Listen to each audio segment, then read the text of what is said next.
Hey guys, long time no see. Tonight we're taking a look at a viewer submission plate carrier to get the ball rolling on getting some new content headed your way. I apologize for being gone so long, but I got the milk and I'm back. So this is the Emdom Task low visibility plate carrier. It is only available in black as far as I can tell. I don't know if they have plans for other colors in the future. And it is $328 on the website today. It is a little pricey for what it is, but I think that is largely because First Spear is helping them out with this. So I don't know if First Spear is making them and Emdom selling them versus some of their older products. But if you're not familiar with Emdom, they're a legit company. I think they're based in Hong Kong, but don't hold that against them. They've always had quality products. And some really cool products, especially several years ago. I kind of lost track of them. But like the 604 pistol mag pouch, that's theirs. They did a lot of really cool utility pouches. And their products used to be one of the highlights of checking out Military Morons. They usually had a lot of good documentation on Emdom products, which at the time were kind of at the top of my price range. So I didn't get a lot of them, but I bought what I could used when I had a chance. So let's get this thing on the table and take a look at it. It's a interesting low visibility plate carrier with some unique features and some construction methods that I don't know that I've seen done before. Whether or not you guys are a fan of them, I'm going to leave up to you kind of. They are unique enough that I don't want to sour anyone's opinion of them one way or the other. Or be biased towards them, being awesome just because I haven't seen them before. So let's get on the table, take a look at it. All right, guys, it's been a hot minute since I've made a video, so forgive me if any of this leaves frame for a while, or if the volume's off or something like that. Just give me feedback on the video so I can get back in the swing of things. All right, so looking at the Emdom Task low vis plate carrier here, it may or may not be apparent, but it is completely covered with loop Velcro. So they partnered with First Spear on this, and it's almost easiest to imagine this as a First Spear plate carrier, if you're used to them, sewn inside out. So First Spear had their laminate backed with loop Velcro on a lot of their rigs, so that you could use both traditional Molly PALS attachment or their 612, 6.9 attachment system, where you had little fingers that would feed into the Molly cuts and then Velcro into the inside of the plate bag. So you essentially only had a top finger and then a bottom finger on most pouches. Some of the longer ones I think had a series of those. But like your M4 mag pockets being kind of the tallest that I know had just the top and bottom attachment. And it works pretty well. It's like a one wrap attachment, but a little bit more intentionally done and probably more resilient. All right, so this has loop Velcro on the entire face with laser cut PALS webbing there. And you can, black is not the best color to show that, but it is absolutely there. All right. Full length of the plate carrier. The one spot we'll have to check once we get this open. There's Velcro here, so I believe you can pass all the way through here. So yeah, the whole thing's usable. If for whatever reason you wanted to put a full length pouch on the front of this thing, it will work. All right. So before we get any further, I do want to get the plates out of here. So you can see the fitment with medium ESAPs, and I do have slightly oversized backers in here. These are 10 by 12 backers. I'm not sure where my ESAPI backers went, but this is a medium ESAPI. Emdom says it will also fit a large ESAPI. I can't confirm if it'll do that with backers as well, but medium ESAPIs fit well enough width-wise in here with the backers. They don't quite totally close up on the bottom. Now there's little risk of the plate going anywhere, and I'll show you kind of the continuity inside there. But if having your plate exposed on the bottom of the pocket is worrisome to you at all, take note that that's the case on here.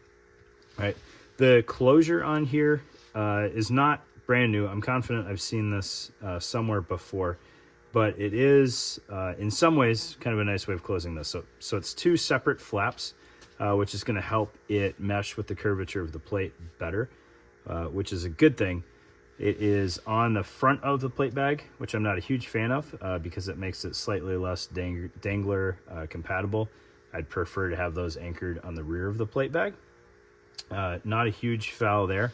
And then they are a little bit of a struggle to install. So the Velcro continuity on here is fantastic. There's no pull tab in here or anything to help you kind of get this out.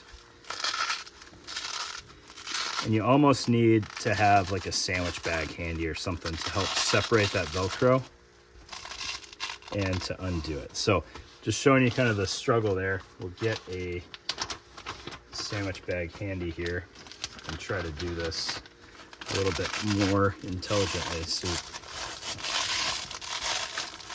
you can use that to kind of separate the continuity there and then get your flaps out. Problem is this first spear Velcro really likes to stay attached. It's good Velcro can be a little struggle to work with. All right, so we got that well enough there. You see me struggle bust through there. Emdom, there you go, made in the USA. I believe that's because First Spear made these, is my understanding. We'll get the rear plate bag out of here real quick. Same struggle bus.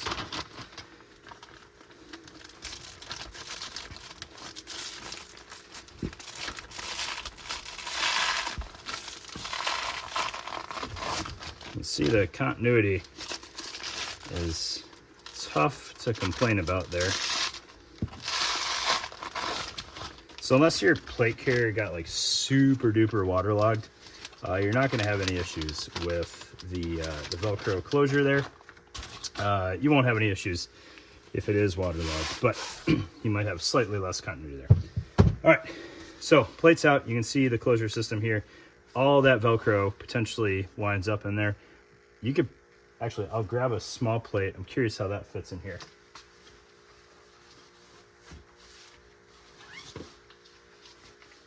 So this is small ESAPI with backer just for funsies. That does not fit poorly at all because you can tuck this up as far as you want in there. I don't know why they said just medium and large. You got a little side-to-side play. I think once you had the Velcro lined up in there, it would cut down on that. That fits perfectly fine, and it is past flush with the bottom, so you're not going to have any issues there.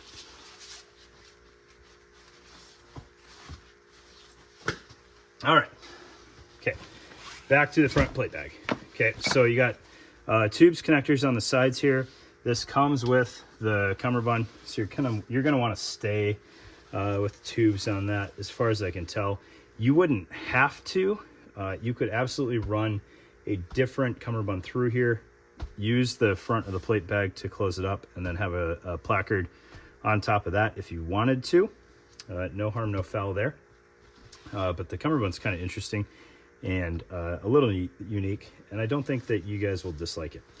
All right, looking inside the plate bag here, you can see lots of Velcro in there up to here, so at least 6 inches of Velcro to contact with, and then spacer mesh-ish on the back side here. It's not going to make you overheat. It's pretty thin spacer mesh with just a little bit of padding. All right, just tuck that in there so we don't chew up the spacer mesh side there. It does have surface mount side release buckles here for your placard needs or desires. You can absolutely take those off if you don't want them, because you do have a full MOLLE field here, and with it being tubes attachment, you can have pouches on there and they're not going to get in the way. What's kind of interesting up top here, so you have an admin pocket that essentially folds flat according to Emdom. You could do that and keep it completely open if you wanted to have super easy access to that.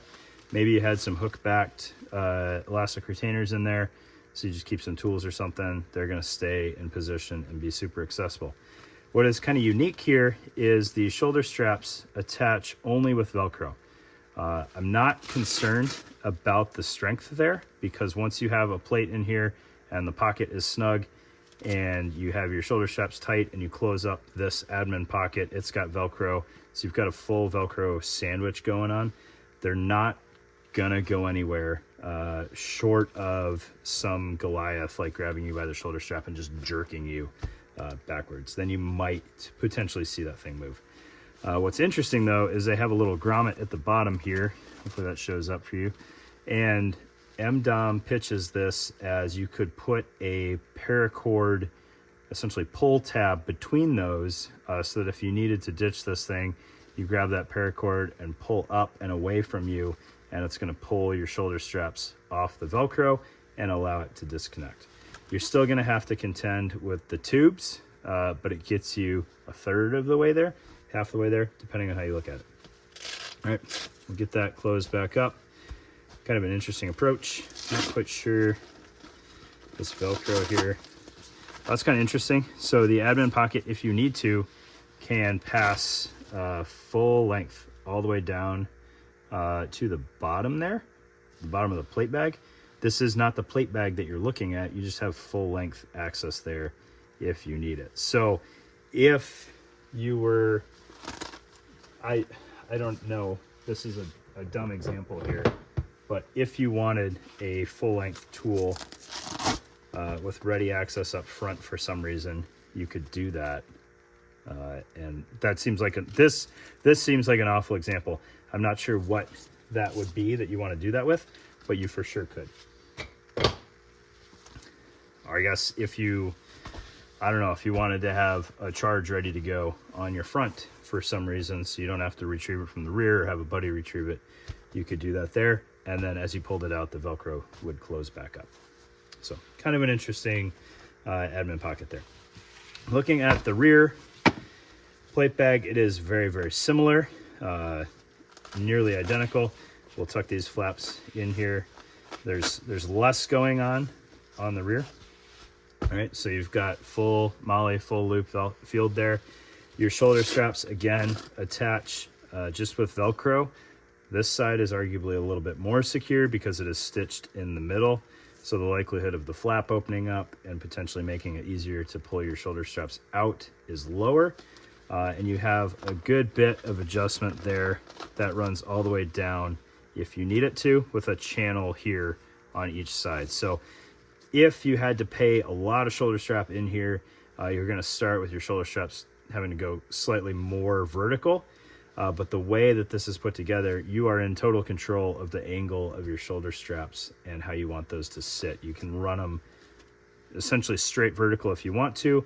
You can stagger the offset there a little bit, and you can angle them as much as you want to. But the way these are put in here, for example, if you had some crazy goofy shaped body, you could make it work running completely horizontal to the ground and then even past vertical if you needed to. So a lot of adjustment there in the shoulder straps. If you were just the tiniest human, you could double up shoulder strap in here. But again, the rear runs the full length of the plate bag if needed.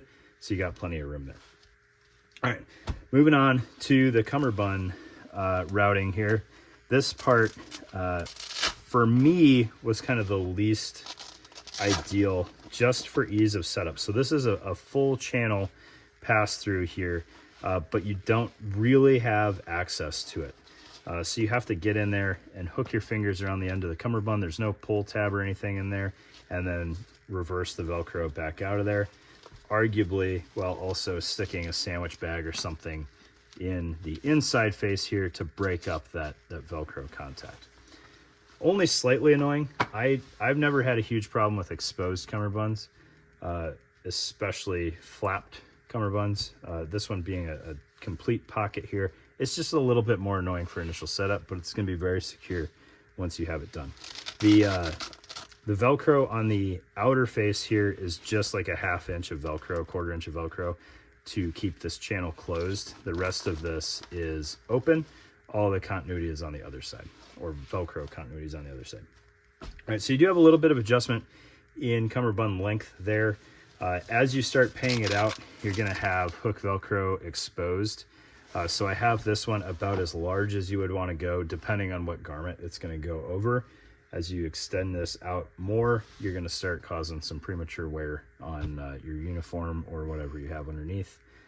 With this thing being a low vis plate carrier, or sold as a low vis plate carrier, that garment that you're destroying could just be a t-shirt that's easily replaced, or if you have it outside of kind of your outer layer under a jacket, it might be destroying some potentially nicer clothing. All right, so that's the attachment. Looking at the cummerbund, it clearly takes a lot of inspiration from the A&A Tactical cummerbund. Done a little bit differently in certain regards. So I'm not 100% sure what kind of elastic this is. I haven't had any problems with the A&A Tactical elastic. It may be a different grade of elastic, so I don't want to lean one way or the other on how this is going to perform long term. One of the big differences here is there's a Hypalon PALS field covering this rear cell. I have never seen that done before on elastic, as far as I'm aware. The A&A Tactical stuff that has Molle as kind of a hybrid, it is like a full squadron panel that gets sewn on that has the interfacing laser cut into it. So it's a full chunk of material versus kind of this Hypalon ribbon here. I am a little curious how long-term that's going to work. On this center channel here, it's backed by Velcro. So I think there's enough body there that's probably fine. On the ends here, where it's just going through 2 layers of elastic, I'm a little bit more curious about that. All right, each one of these cells has a variable height and invertible or removable retainer in here. So this is elastic webbing here with Hypalon pull tabs up top. You can see that interfaces with a center strip of Velcro there. So you can remove this completely. You can raise it, lower it as needed, or you can flip it upside down if you want like a bottom draw mag. And then you're just going to be on the hook for putting shot cord retainers there. All right, so the rear is a single rifle-ish size cell there with Molle or PALS on the outside. The front 2 have your rear larger pocket with a front kind of pistol or tool pocket. The pistol or tool pocket does not have top retainer capability. You could potentially use like the S&S pull tabs and just run it off the back and have it kind of looped over the front of whatever's going on here. But that's really for the rear cell. What they say is that this is sized for up to a 152, 148. I don't have mine handy right now, and I apologize. They have pictures of it on the website, so I know it'll fit. It is probably incredibly snug. And they also say that it'll fit 308 mags. I do have one of those handy that we can check. With it being kind of all elastic construction, it should stretch without too much issue. Your pockets on the face are going to get very tight, especially looking at this with a radio in here, but it will fit, and you should have plenty of room for these pockets to expand. All right, so what I would recommend if you go this route is load up your cummerbund, check your sizing, and then pay it out. Don't size it and then load the cummerbund, because depending on what's in there, it could get very, very snug. All right, and then you got your tubes closure here, which is no mystery to anybody. Looking at the interface of the cummerbund, it's just straight elastic. So it is going to give you that kind of hugging feeling if that's your preferred cummerbund fit, which I know a lot of folks like. I don't have strong opinions one way or the other. I can see the benefit in an elastic cummerbund as well as a more structured cummerbund, just depending on what you're carrying. If you need load bearing, I like structure. If it's just maybe onesie twosie mags, elastic's pretty all right. And then lastly, just checking out the plate bags here. They do have a tweave perimeter. So you've got your 3D spacer mesh on the inside, your first sphere material on the outside with a kind of Cordura backer there, and then a channel of tweave running around the perimeter of the plate bag to help give it some stretch and to give your plates a nice warm hug there. All right, and then lastly on the shoulder straps, you have laser cut interfacing, both vertical and horizontal, running the length. What they propose this being for is you can run one wrap through here to retain antennas, hydration cables, wiring as you need to. Or you can put surface mount quick release buckles, or not surface mount if you want them a little bit more floppy, anywhere along here so that you can tether in a backpack as needed. Tying it into the front, you can absolutely hang some side release buckles off of this front panel here, or you could potentially, I don't know, just tie it off to that would probably be the best option there, because there's not really a way to put it anywhere on the cummerbund. Hanging it just off of this material, I don't think you'll have any issues, but you may want something that has a little bit bigger of a footprint, like one of those T-mounts that goes under and then hangs the buckle off the webbing tab there, just so that you're not pulling on just one loop, but not a huge concern either way. So there you go. I tried to keep it as fast as I could, and I probably failed, but first video back. Great being back with you guys. Apologize for the delay. Emdom's new plate carrier. Take a look.